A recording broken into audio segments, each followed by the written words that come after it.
What's going on, everyone? Badger here. Right from the beginning, it seemed obvious that Paramount was the best person company for the job. Paramount Skydance, that is. The Ellisons, particularly David Ellison, all their intention, getting James Mangold, getting the Duffer Brothers, promising theatrical releases, maybe too much, some might say, up to 30 a year when they combine. Theatrical owners want it. James Cameron wants it. His wants and needs are a whole separate issue, but they have creatives on board, and then their intention to buy all of Warner Brothers.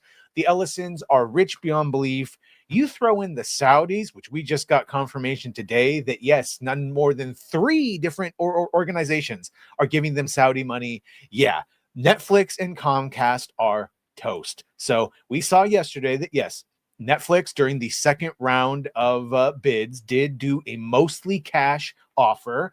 You can see here Reuters confirming that Streamer submitted a mostly cash bid in the second round of binding offers for WBD. However, the streaming giant may still face enormous obstacles, even if its bid is competitive, according to the reporting from New York Post. We talked about that yesterday, how while they might have agreed that, yep, it's there, they have a lot of government oversight. So yeah, they did an all cash bid, but it may not matter if you can't actually get the people up top to say okay. And we did hear from the New York Post that 10 days ago, apparently, reports emerged that they had a meeting at the Trump White House where multiple government officials basically warned that Netflix already has enough power.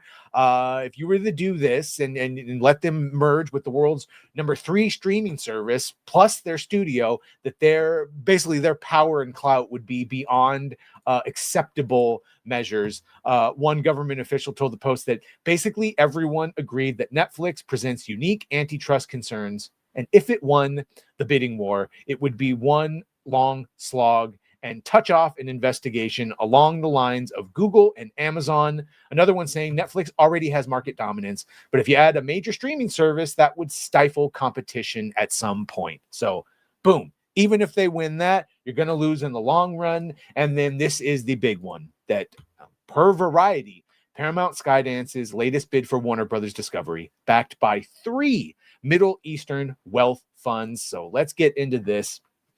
The second round of offers for all or part of Warner Brothers Discovery are in from Paramount Skydance, Netflix, and Comcast. We did hear rumors that Comcast was getting Saudi money, but that's only because the CEO was in Saudi Arabia talking to them. But ostensibly, that was not about this bid. That was about a separate Universal theme park being opened in Saudi Arabia. And it seems to be that is all it was. Paramount, on the other hand, the new higher offer for all of WBD from David Ellison's Paramount is backed in part by sovereign wealth funds of Saudi Arabia, Qatar, and Abu Dhabi, sources tell Variety. So the dollar amounts of the higher bid submitted December 1st from Paramount Skydance, Netflix, and Comcast could not be learned, they say. Paramount's latest all-cash offer, and last time we heard it was upwards of 80% cash offer. Now it's all cash offer, is still mostly backed by the Ellison family. That is Oracle co-founder and billionaire Larry Ellison, and includes financing from Redbird Capital, Apollo Global Management, and others. And when you dig a little deeper, you find out, in addition, the latest Paramount Skydance offer for all of WBD includes funding from Saudi Arabia's Public Investment Funds, or PIF, the Qatar Investment Authority, QIA, and the Abu Dhabi Investment Authority. All of these work for the Crown Prince, of course. Variety confirmed Bloomberg News previously reported that Paramount's latest offer included the involvement of unspecified Middle East funds. So, of all the rumors of Saudi money, Paramount has 3 different, or all of them really. Sources familiar with the situation said the level of involvement of the 3 Arab wealth funds with Paramount's latest offer does not meet the threshold to require approval by the Committee on Foreign Investment in the United States, which is the government interagency body that reviews foreign investments and U.S. business potential to rate their national security risks, which means Paramount is still giving the vast majority of money from their own Ellison money, right? And then Saudi Arabia, or rather these 3 groups, are just pushing them over the edge. It's enough to make a difference, but not enough to trigger some sort of government oversight. And remember, the reason everyone is saying Paramount is going to win is because, one, money, right? But they're buying all of it.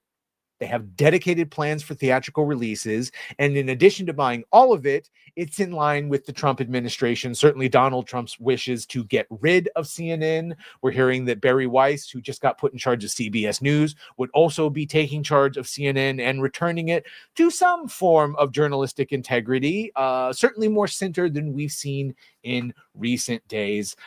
They do mention Netflix here. Meanwhile, Netflix's higher second bid for Warner Brothers compromising HBO Max and WB Studios operations was mostly cash, according to reports from Bloomberg and the Wall Street Journal. Comcast also entered a new bid for Warner Brothers, Variety confirmed. Netflix has told WBD that if its bids are successful, the streamer would honor Warner Brothers deals to distribute films in theaters, despite their historical opposition to theatrical releases. Again, that is just lip service. We know, even if they did 2 weeks, 17 days, not 45 days, not 90 days if it's popular. How many theaters? Probably less than 1,000, not the 2,000 to 4,000 you would want to see for most releases. So yeah, again, my money at this point with Saudi money, it's Paramount. Paramount has basically won. All you got to do is sign the papers. It would be incredibly stupid for Zaslav to turn this down and be ballsy to ask for a third round. I know he wants $30 a share, which is 70 billion. I think the last thing was something 60. I assume they're going to split the difference and then end up somewhere in the 65 to 67 billion range of Paramount purchasing it outright, mostly cash, backed by the Saudis, and there you go. Let me know what you think about this. By all means, make sure to like, share, and sub. If you have done that, thank you. If you're going to do that, thank you. Well, bye.